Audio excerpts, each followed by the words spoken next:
नमस्कार, मैं हूं श्वेता झा और आप देख रहे हैं आज तक। उत्तर प्रदेश में जिन्ना के बाद नेहरू की एंट्री हो चुकी है। जी हां, नेहरू की एंट्री के साथ कश्मीर आजादी और तालिबान का जिक्र हुआ है। तो क्या उत्तर प्रदेश की चुनावी लड़ाई फिलहाल महंगाई, बेरोजगारी, सड़क, स्वास्थ्य, शिक्षा पर नहीं बल्कि जिन्ना और नेहरू पर लड़ी जा रही है? लम्हों ने खता की थी, सदियों ने सजा पाई।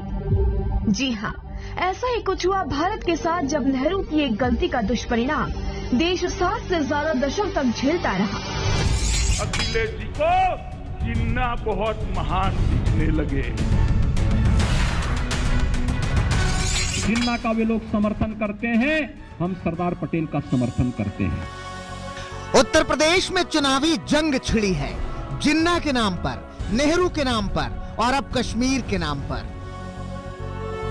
मतलब बाबा जी की अंटी में गए बेरोजगारी, महंगाई, स्वास्थ्य, सड़क, शिक्षा, सहूलियत के मुद्दे लखनऊ की सियासी जमीन पर कश्मीर का मसला मचल रहा है। प्रधानमंत्री इस वीडियो को यूपी बीजेपी के ट्विटर हैंडल से आज डाला गया। आज यानी पूर्व पीएम जवाहरलाल नेहरू के जन्मदिन पर वीडियो के साथ लिखा गया, हिंसा का वो दौर चला कि कांग्रेस की गलती की सजा देश ने भुगती 70 साल, बीजेपी सरकार ने हटाई 370, कश्मीर हुआ खुशहाल। नेहरू की भूल की कीमत आज तक चुका रहा है हिंदुस्तान। इस वीडियो का मजमून ये है कि नेहरू की गलतियों की वजह से कश्मीर भारत से अलग थलग था, लेकिन नेहरू की गलतियों को बीजेपी ने सुधार दिया है। नेहरू की अनेक गलतियों का खामियाजा देश भुगत रहा है। इफ वट नहीं लगता है, जो कहा सो करके दिखाया। हमने कहा कश्मीर से धारा 370 हटाएंगे, हटा दिया गया, एक झटके से हटा दिया गया।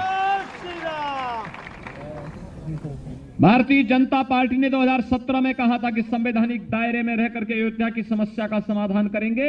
अयोध्या में भगवान राम का भव्य मंदिर के निर्माण का कार्य आगे बढ़ गया।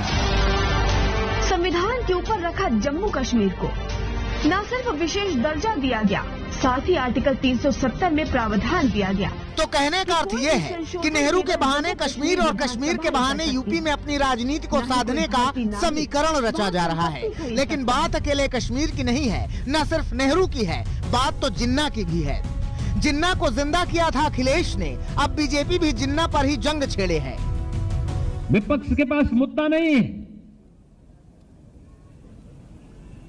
वह सरदार पटेल का अपमान करना चाहती है। राष्ट्र नायक सरदार पटेल एक ओर है और दूसरी तरफ इस राष्ट्र को तोड़ने वाले जिन्ना दूसरी तरफ हैं। वो जिन्ना का वे लोग समर्थन करते हैं, हम सरदार पटेल का समर्थन करते हैं। एक दिन पहले ही गृह मंत्री अमित शाह ने भी आजमगढ़ में जैम का जिक्र किया था। ये जैम जिन्ना, आजम खान और मुख्तार अंसारी थे। अमित शाह को जवाब आज अखिलेश ने दिया, उनका अपना जैम था। 4.5 साल के बाद भी किसान बर्बाद हो गया है, नौकरी रोजगार नहीं है, महंगाई बढ़ी है। तो इन सवालों के जवाब भारतीय जनता पार्टी को देना चाहिए। इन सवालों के जवाब भारतीय जनता पार्टी पे नहीं है, इसीलिए जनता इनका आने वाले चुनाव में सफाया करेगी।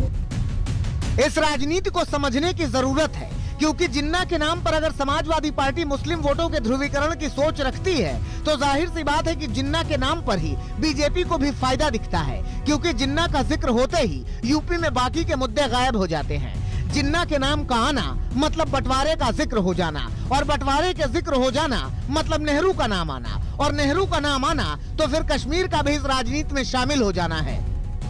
चाहे वो हिंदू हो, मुसलमान हो, सिख हो, बौद्ध हो, ईसाई हो, तो सिर्फ एक बात उसके लफ्ज़ है कि मुझे महंगाई से मारा जा रहा है, मेरी रोजी रोटी छीनी जा रही है, मैं कमा नहीं पा रहा हूँ, मैं खा नहीं पा रहा हूँ।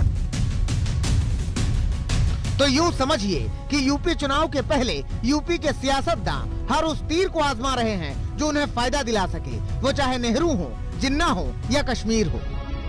लखनऊ से समर्थ श्रीवास्तव के साथ आज तक ब्यूरो। दशकों से रहने वालों को अब स्थानीय निवासी का दर्जा मिलने लगा है। और इस बीच एक बड़ी खबर आपको बता दें, समाजवादी पार्टी ने पूर्वांचल एक्सप्रेसवे के उद्घाटन को लेकर बीजेपी पर हमला किया है। अपने ट्विटर हैंडल पर 2016 का सरकारी विज्ञापन शेयर किया है, जिसके मुताबिक अखिलेश यादव ने एक्सप्रेसवे का शिलान्यास 22 दिसंबर 2016 को किया था। ये कार्यक्रम विधान भवन के सामने चौधरी सिंह प्रतिमा स्थल पर हुआ था। तो बाकायदा ट्वीट करके ये बात कही गई है। समाजवादी पार्टी ने यह दावा किया है कि 2016 का सरकारी विज्ञापन जारी करके कि किस तरह से एक्सप्रेसवे का उद्घाटन किया गया था और इसको लेकर एक नई जंग जो है, एक्सप्रेसवे की जंग, वो शुरू हो गई है।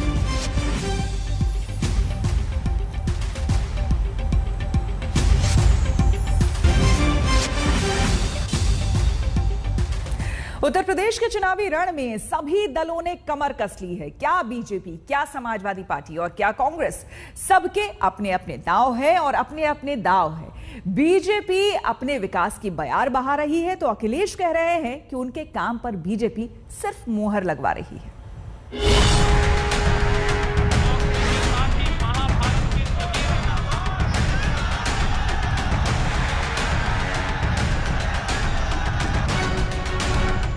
भारतीय जनता पार्टी ने जो कहा सो करके दिखाया।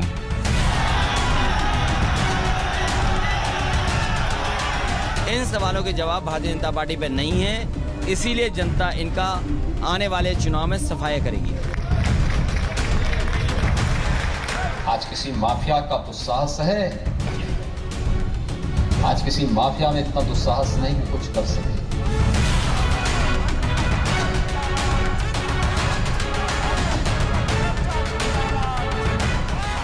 वो इसलिए क्योंकि ठोकर राज चल रहा है।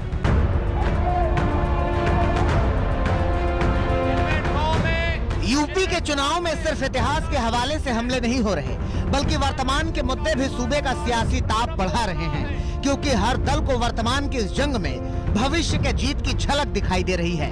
उत्तर प्रदेश के चुनावों में भले ही कुछ वक्त हो, लेकिन बीजेपी और समाजवादी पार्टी की सीधी टक्कर शुरू हो गई है। बीजेपी नेता जनता से किया हर वादा पूरा करने की उपलब्धि गिना रहे हैं, वहीं अखिलेश यादव बीजेपी सरकार पर वादा खिलाफी का आरोप लगा रहे हैं। सरकारें आई होंगी, घोषणाएं करती रही होंगी, बड़ी बड़ी घोषणाएं करती रही होंगी। किसी ने गरीबी के नाम पर, किसी ने जाति के नाम पर, किसी ने क्षेत्र के नाम पर, किसी ने भाषा के नाम पर, किसी ने किसी अन्य नाम के नाम पर तमाम लोग हमने नारे दिए होंगे। लेकिन भाइयों बहनों, हम सबको इस बारे में देखना होगा, भारतीय जनता पार्टी ने जो कहा सो करके दिखाया है। भारतीय जनता पार्टी ने जनता से बहुत झूठ बोला है। जो इन्होंने वादे किए थे आज पूरे नहीं हुए हैं। 4.5 साल के बाद भी किसान बर्बाद हो गया है, नौकरी रोजगार नहीं है, महंगाई बढ़ी है। तो इन सवालों के जवाब भारतीय जनता पार्टी को देना चाहिए। इन सवालों के जवाब भारतीय जनता पार्टी पर नहीं है, इसीलिए जनता इनका आने वाले चुनाव में सफाया करेगी। यूपी की लड़ाई सिर्फ विकास के मुद्दे तक सीमित नहीं, कानून व्यवस्था को लेकर भी दोनों ही पार्टियों के अपने अपने दावे हैं। बीजेपी प्रदेश में अब कानून के राज का दम भर रही है, तो अखिलेश योगी सरकार पर ठोको राज वाला तंज कस रहे हैं। प्रदेश के अंदर यह माहौल देने में हम क्यों सफल हुए? क्योंकि प्रधानमंत्री मोदी जी का मार्गदर्शन है और अपराध और अपराधियों के प्रति जीरो टॉलरेंस की नीति के तहत जो भारतीय जनता पार्टी ने 2017 में आपके सामने वायदा किया था, उसको भारतीय जनता पार्टी अक्षरशः लागू करने का कार्य कर रही है। इसलिए आज प्रदेश भय मुक्त है, दंगा मुक्त है, अपराध मुक्त है, भ्रष्टाचार मुक्त है और विकास की गतिविधि तेजी के साथ आगे बढ़ती हुई दिखाई दे रही है। उत्तर प्रदेश में इस तरह की न जाने कितनी घटनाएं हुई हैं, जहां निर्दोषों की जान ले ली गई। कासगंज में वो नौजवान, कोई कल्पना कर सकता है कि जो नल है उससे अपनी हुडी के तार से जान चली जाए उसकी? ये कहां की कहानी पुलिस बना रही है? क्या आपने नहीं देखा गोरखपुर में डीएम एसपी धमका रहे थे उसके परिवार को कि एफआईआर न लिखें। आज कस्टोडियल डेथ में सबसे आगे है उत्तर प्रदेश, और वो इसलिए क्योंकि ठोकर राज चल रहा है। बीजेपी और अखिलेश में वार पलटवार वाले इस शोर के बीच कांग्रेस भी यूपी में पूरा जोर लगा रही है। यही वजह है कि बुलंदशहर की रैली में प्रियंका गांधी ने योगी सरकार पर हमला किया और इशारों में अखिलेश यादव पर भी प्रहार मारा। बहुत बड़ी लड़ाई है। अनिल बोल रहा हूँ भाई। ये सिर्फ कांग्रेस पार्टी की लड़ाई नहीं है, कर रहे हो क्या? ये देश की लड़ाई है। और मैं आपको कहना चाह रही हूँ कि इस प्रदेश में न सपा लड़ रही है 15 नंबर लाइव से है प्रियंका का। कांग्रेस ही ये लड़ाई लड़ सकती है। साफ है कि यूपी में चुनावी माहौल बढ़ने के साथ हर पार्टी अपना एजेंडा सेट करने की कोशिश में है, ताकि अपनी बात मजबूती से जनता तक पहुंचाई जाए और यूपी में जीत की राह आसान बनाई जाए। और कोशिश में सबसे आगे है बीजेपी, जो लगातार नई उपलब्धियां जनता के सामने ला रही है और विपक्ष आरोपों को झूठा बता रही है। पूर्वांचल एक्सप्रेस के उद्घाटन को धमाकेदार बनाने की तैयारी बीजेपी के इसी प्लान का हिस्सा है, जिसे योगी सरकार बड़ी उपलब्धि के तौर पर पेश कर रही है। पूर्वी उत्तर प्रदेश जो आजादी के बाद से उपेक्षित था, आज प्रधानमंत्री मोदी जी के मार्गदर्शन, उनके नेतृत्व में विकास, रोजगार की उन ढेर सारी संभावनाओं को आगे बढ़ाने की दिशा से आगे बढ़ रहा है। लेकिन विपक्ष कह रहा है कि आधे अधूरे विकास का यूपी चुनाव में हिसाब होगा। जहाँ तक सवाल पूर्वांचल के एक्सप्रेसवे का है, इसका भी नाम बदला गया। ये समाजवादी पूर्वांचल एक्सप्रेसवे जो समाजवादी पार्टी की सरकार का विजन था, एक बड़ा इंफ्रास्ट्रक्चर काम था जो शहरों को जोड़ता, गांव को जोड़ता। पूर्वांचल जो हमारा गरीब इलाका है, जो रोजगार के अभाव में नौजवानों को बाहर जाना पड़ता, इस पूर्वांचल एक्सप्रेसवे से न केवल अर्थव्यवस्था बढ़ती बल्कि नौकरी और रोजगार के भी नए अवसर आते। उसका 4.5 साल में पूरा नहीं किया है। आधा अधूरा पूर्वांचल एक्सप्रेसवे का उद्घाटन हो रहा है। विकास के दावे या विपक्ष का वार, यूपी चुनाव में जनता किस पर भरोसा करेगी ये तो वक्त बताएगा। लेकिन ये तय है कि चुनावी समर में एक दूसरे पर हमलों के दौर और तेज होते जाएंगे। लखनऊ से समर्थ श्रीवास्तव के साथ आज तक ब्यूरो।